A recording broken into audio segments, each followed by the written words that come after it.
Today, Liss and I are going to explore the topic of arrogance. This is,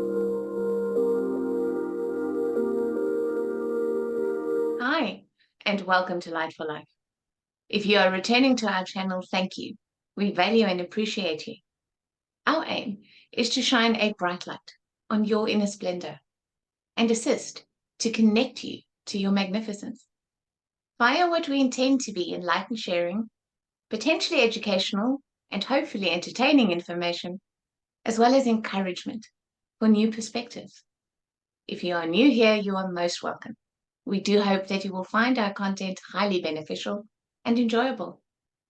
I am Liz. I'm a science of mind practitioner and a teacher of various healing modalities applicable to all aspects of the self and this life. and I am Lori. I am a holistic wellness researcher and educator. Welcome to Connections with Liss and Lori. We use the space to offer our perspective regarding multiple different topics that we certainly hope you find inspiring. This should be easy because we all know what arrogance is, right? But what is arrogance on a deeper level or perhaps a spiritual level? And how does that play out in our lives and potentially get in our way without us even knowing it? I think that's how we started talking about this, is sometimes people think they're behaving in a certain manner and really it can be a little ick. So really, what is arrogance at a core level?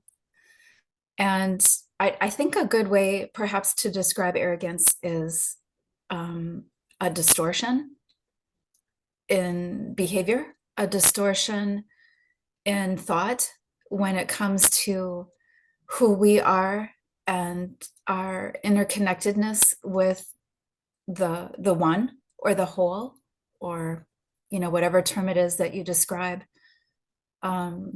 divinity perhaps.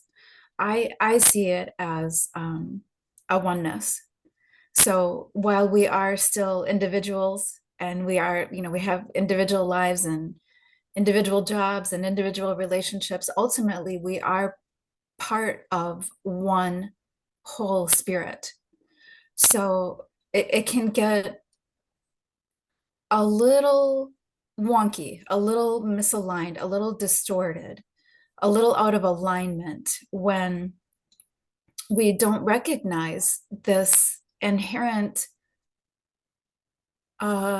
unity, this inherent oneness, this inherent equality across the board, that no one individual is greater than the other, because ultimately when we are all one in spirit, we are all one in our hearts, there is no greater. It's simply one. So yes, we do have unique expressions of that individuality and broken, I don't want to say broken off pieces, but individuality, really. We have different expressions, but I think arrogance can start to slide down a slippery slope when we forget that unity, and we forget that I am you, you are me, we are one. And it really is the ego getting in the way. I think we've talked about ego quite a bit in a lot of these recordings, and arrogance and ego, in my opinion, arrogance and ego go hand in hand, and arrogance definitely does feed the ego, when really what we want to do is feed the spirit on a really divine level, and that oneness on a really divine level. And remember that interconnectedness in all things, not just in business, not just in relationships, but in all things, as a core foundation. Absolutely, hun. It's like everything that you just said was in my notes for today. Great. Yeah, Once again, we're on the same page. we're in sync. We are definitely in sync, yes. But I can definitely elaborate in my own diverse way in terms of on what you actually spoke of there.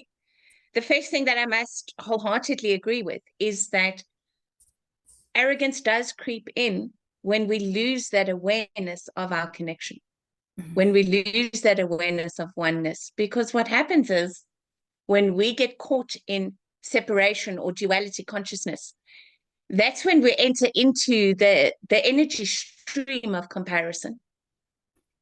And that is where we're in duality consciousness about absolutely everything, because everything becomes comparative to something else. And the moment we're doing that kind of comparison, then inevitably we're going to bring in that sense of hierarchy, where if we are comparing things, then something is going to be better than or less than something else. So now we're in the good, bad, better, worse, and we're judging. That's what we're doing. We're judging all the time. And so, by virtue of that comparison and that judgment, we may not even realize it, but we are being arrogant. There's nothing else that we can be.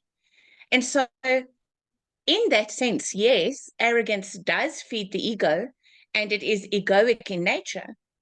But nonetheless, there is a spiritual version of it. There is a kind of spiritual arrogance,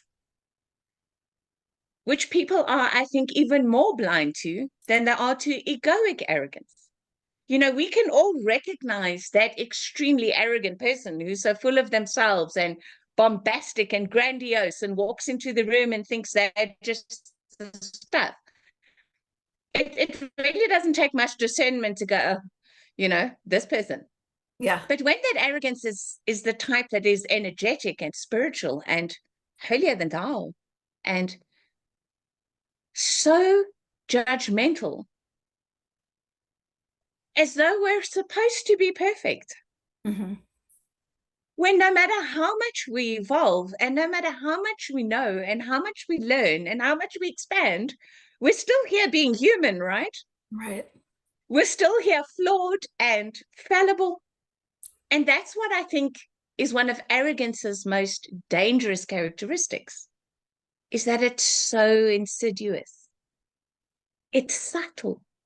It Mm-hmm. doesn't come in with a foghorn and announce itself until it's already in place. It creeps in minutely, little bit by little bit by little bit by little bit, and we don't even realize that we're becoming arrogant. And yet we are. And so I think it's one of the most fundamental uses of our own discernment is to actually be able to turn that light of awareness on ourselves and remain vigilant against that tendency in us, because I think it's a really easy one. And like you said, it's a slippery slope. Once we start going, it's like going skiing, you know? So yes, as subtle as it is, I think it leaves glaring signs if we will actually just tune into that within ourselves. And I think that for me, and I have noticed it with many others, is that we have some grand experience, right? We have some grand healing experience. We have broken through some kind of barriers within ourselves. We've healed some traumas, and we kind of feel like we can conquer the world. And for me, that's how I noticed it, was that I had been struggling for such a long time, and I finally broke through some really challenging things. And I did feel like I could leap tall buildings in a single bound. And I, I think it kind of goes back to being a kid too, because as a kid, I mean, I knew everything about everything. At 13, please, I knew everything. And then, I saw it in myself again when I had some really great healing experiences and some really great healing sessions, was like, oh, now I get it. Now I know everything. Mistake number one is thinking that you know anything. Mistake number Yeah. two is thinking that somehow we arrive somewhere.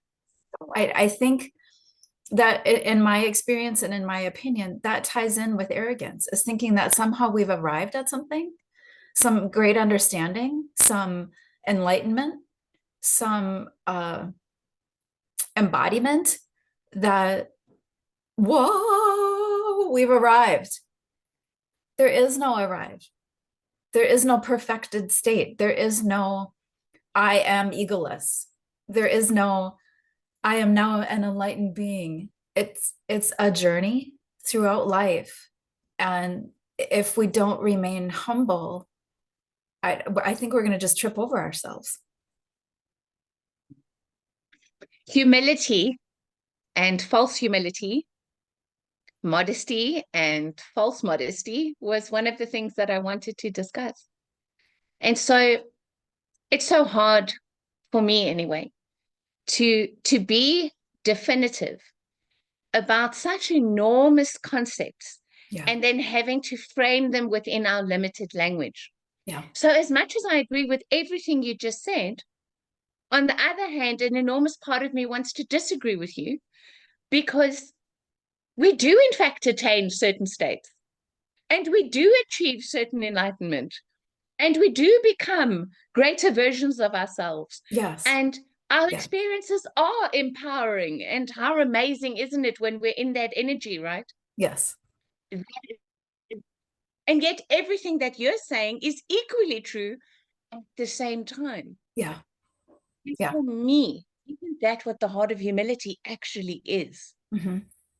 Is to recognize that, yes, on the one hand, XYZ, Yes. but on the other, ABC. And so, how do I bring those two things together in a way that is actually authentic to where I can own this incredible experience, this wonderful healing, this new light and insight, this new energetic state? I can fully own it. I can embody the power of that and not go into the shadow side of that experience where Yeah. now I somehow look down on others who haven't had that experience or think more of myself than I should. So the question for me becomes, in my own heart and in my own awareness and my own consciousness, what does true humility in that circumstance look like then? What would its shadow state, its false expression look like? And for me, the humility comes in when we realize, first of all, that we didn't do it by ourselves. We didn't do it only for ourselves, but it is a dispensation of grace that we have been entrusted with and that we now have to steward responsibly in terms of service to others.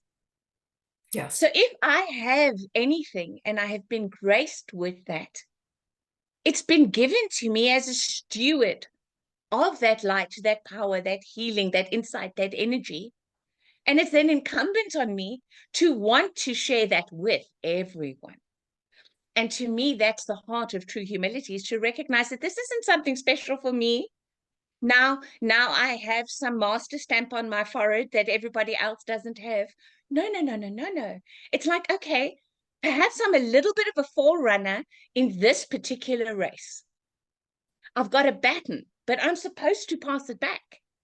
And the next person's supposed to run exactly the same way I did.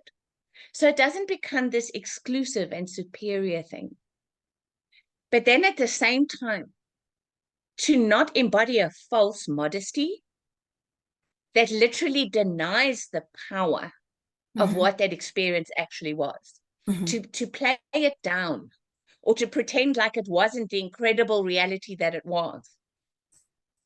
I think it becomes one of our greatest challenges to actually balance those energies correctly. And for me, if I'm coming from my heart and my intention is love, then how can I possibly be arrogant about what I'm here to share? And so hopefully I'm not wrong about that. Well, I certainly don't think you're wrong about that, but I what the beautiful part of the internet is that somebody might tell us that we are. But I think, there's several important takeaways from what you just said. And I do feel like it is a stewardship in a way that it's not so much we're sitting at the top and making others feel less than. It's it's sitting in a position of strength so we can lift others up because they haven't quite seen yet or haven't quite understood yet the challenges that they're facing. And we're not meant to do all of this alone. We're not meant to do any of this in isolation. So, how challenging would it be if you didn't have a lot of the teachers in your life or a lot of the resources in your life that helped you lift up? And it was never done from a place of judgment. It was always done from a place of love and strength and encouragement. And who grows in condemnation? Nobody can truly grow into a better version of themselves when the person guiding them is condemning them. It's just silly, or making them feel less than, or whatever the term might be. It's it really is important to remember that balance between, I am so grateful that I had this beautiful understanding and a shift in energy, and I cannot wait to share this with others because I know that I'm not special. If I can do it, literally everyone can do this. They just need the courage and the support, maybe a little bit of cheerleading to say, no, no, no, no, don't believe that you can't. Every one of us can. And I'm going to stand by your side until you work through this. And it makes all the difference. It makes all the difference for me. I shouldn't really speak for everyone unilaterally across the board. I tend to do that quite frequently, but that's what coaches are for. Coaches build a team of players who work together by lifting all of them up and unifying them to achieve the same goal. It's no different in life. It's lifting each other up, not thumbing each other down. Yeah. For me, one of the safety mechanisms that help to keep my heart open is to always keep my mind open. Because I think the more fixed we become in our concepts about things, the more fixed our ideas are, the easier it is to get into that right, wrong, and judgment energy. And that is the mental state, I think, that closes the heart, to where we don't even realize now we're not flowing in compassion anymore, because we're so busy coming from this construct that isn't flexible. It's actually become unhealthy now, where we're holding this fixed idea within this limited box, and everything outside of that box is wrong. And then we don't realize that we're going through life and treating one another and responding to everything from that lens of judgment. And so for me, there's actually a form of narcissism, whether it's intellectual or spiritual or even energetic, that creeps in as soon as we put that kind of a hold around a concept. So for me, the more jelly I can keep my concepts, the more I can allow them to wibble and wobble and flow, the safer my heart is going to be against actually entering into that kind of condemning and negative energy. And maybe that idea can be beneficial to others as well. I don't know. I don't think anything ever immunizes us. And so for me, the one tool we've always got to have at hand is that vigilance, where we're willing to check in with ourselves and actually question ourselves and actually put ourselves under that spotlight about the general attitude with which we are approaching absolutely everything in our lives, including our own growth. Check yourself before you wreck yourself. Yeah, so that you can bloom and grow beautifully. Thank you for connecting with Light for Life. If you appreciate reminders, Please go ahead and subscribe to the channel so you can receive those notifications. If you would like to work with one of us, you can find our contact information in the About section of this channel. Yes, thank you for connecting with Light for Life. Please share your insights, your questions, and your comments with us in the comment section below. We value your feedback. And we really hope that we will see you for our next episode. We upload one every Thursday. Until then, bye-bye and be joyful. Until we connect again, we send you love and light.